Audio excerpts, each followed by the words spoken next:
कर्म फलदाता शनिदेव तथा नवग्रहों में न्यायाधीश शनिदेव हो रहे हैं अस्त। 13 फरवरी को जब सूर्यदेव का राशि परिवर्तन होगा, सूर्य वर्तमान मकर राशि को छोड़कर शनिदेव के मूल त्रिकोण राशि कुंभ राशि में प्रवेश करेंगे। उसके पश्चात 17 फरवरी से शनिदेव अस्त अवस्था में चले जाएंगे।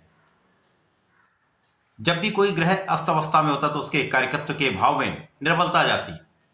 तो जब शनिदेव अस्त अवस्था में जाएंगे तो किस प्रकार का प्रभाव देने वाले। जय श्री गणेश, नमस्कार। मैं आचार्य संजय द्विवेदी। मेरे समस्त प्रबुद्ध दर्शकों का मेरे चैनल पर हार्दिक स्वागत है।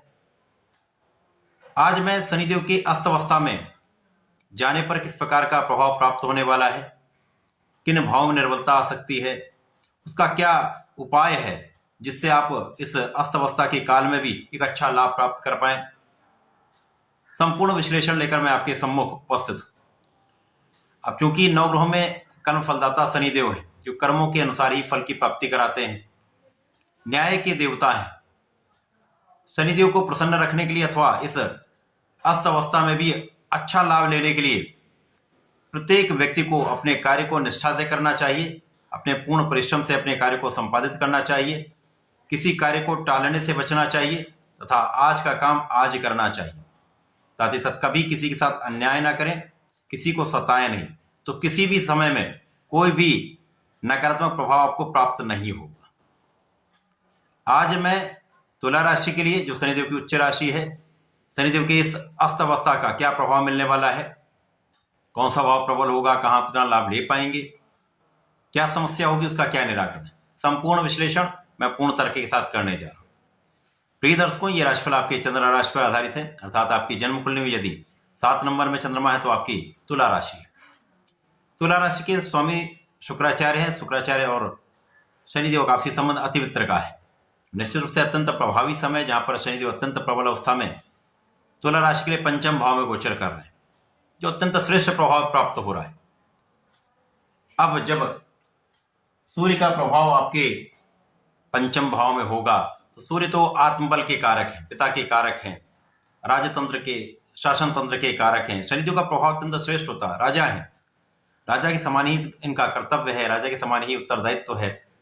परंतु सूर्य का ये प्रभाव भी विशेष है। जब भी ये किसी ग्रह के प्रभाव में आते हैं वो ग्रह अस्त अवस्था में चला जाता, अर्थात शनिदेव के अस्त अवस्था में शनिदेव का कार्यकत्व तो नहीं समाप्त होगा, परंतु शनिदेव का जो कुछ प्रभाव निर्बल हो जाएगा, क्योंकि सूर्यदेव का एक विशेष आभामंडल है, स्पेसिफिक ऑरा है।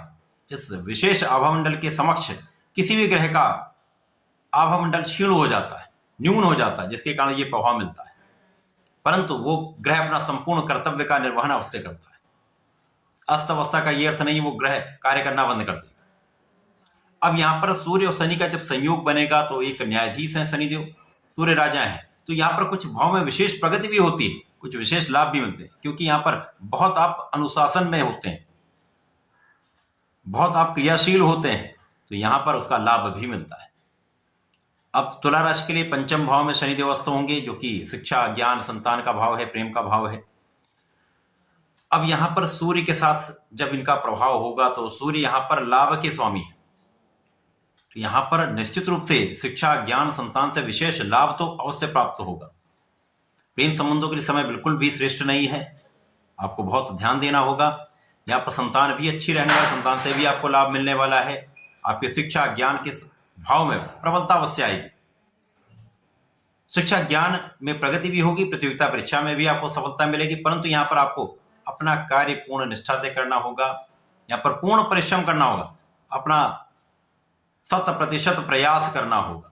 प्रयास में आपको वृद्धि अवश्य करनी होगी, परिश्रम पूरा करना होगा, निश्चित रूप से आपको लाभ तो मिलने वाला है। इस प्रकार से शनिदेव का जो प्रभाव अस्त अवस्था में होगा वो जीवन साथी के भाव को निर्बल करेगा। तो यहां पर शनिदेव का प्रभाव विच्छेदात्मक है, तो जब विच्छेदात्मक प्रभाव मिलेगा तो यहां पर जीवन साथी के साथ सामंजस्य में वृद्धि हो जाएगी, आपसी संबंध अच्छे रहने वाले, तो पहले की अपेक्षा जीवन साथी के साथ सामंजस्य अच्छा हो जाएगा। साझेदारी में एक अच्छा लाभ आप ले पाएंगे, साझेदारी में विस्तार हो जाएगा, उसका भी आपको लाभ प्राप्त होगा। अब यहाँ पर जो नकारात्मक प्रभाव मिलने वाला वो आपके चतुर्थ भाव में। चतुर्थ भाव सुखों का भाव है, सुख संपदा का भाव है, ऐश्वर्य वैभव का भाव है, माता का भाव है। अब यहाँ पर जब शनिदेव अस्त अवस्था में जाएंगे तो माता के स्वास्थ्य में समस्या आ सकती है, आपके पास सुखों के उपार्जन में समस्या आ सकती है। यहाँ पर यदि आप भूमि भवन वाहन का प्रयास कर रहे हैं, उनको लेने का आप मन बना चुके हैं, तो वहां पर कुछ विलंब हो सकता है अथवा उस कार्य में कुछ देरी हो सकती है।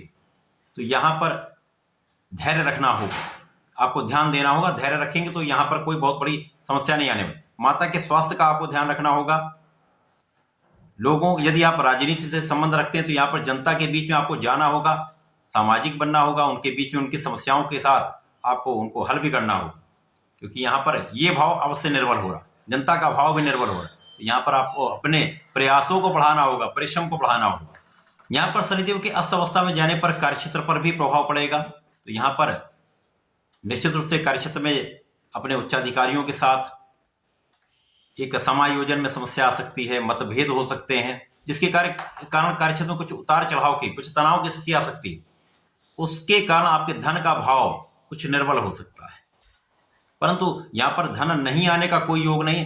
धन का निरंतर आपके पास आगमन होने वाला है, धन की वृद्धि भी होगी, परंतु जो अपेक्षित धन है उसका आगमन उतनी मात्रा में नहीं हो पाएगा। आपके सुखों के उपार्जन में देरी हो सकती है अथवा यहाँ पर कार्य अवरुद्ध हो सकते हैं। तो धैर्य रखेंगे तो कार्य में सफलता भी मिलेगी। बहुत कोई बड़ा यहाँ पर हानि की संभावना किसी प्रकार से नहीं। तुला राशि के जातकों को यहाँ पर नियमित रूप से सूर्यदेव को जल देना चाहिए। सूर्यदेव को जल देंगे तो आपका आत्मबल अत्यंत प्रबल होगा, उच्चाधिकारियों के साथ सामंजस्य में वृद्धि हो जाएगी, सहकर्मियों के साथ अच्छा साथ मिलेगा, लोगों के बीच में आपका प्रभाव बढ़ेगा तथा यश वृद्धि होगी। इसके साथ ही साथ आपको प्रत्येक शनिवार को भगवान भोलेनाथ पर जलार्चन करना चाहिए, तब वहां पर आपको जाकर भगवान को मंदार पुष्प का अर्पण करना चाहिए। एक पान का, मीठे पान का अर्पण अवश्य करना चाहिए। यदि आप ऐसा करें तो इस समय में विशेष लाभ मिले, जो नेगेटिविटी है वो समाप्त होगी, आपके पास सकारात्मकता की वृद्धि होगी, लाभ की वृद्धि होगी। तो ऐसा करके इसका लाभ लें। धन्यवाद, नमस्कार।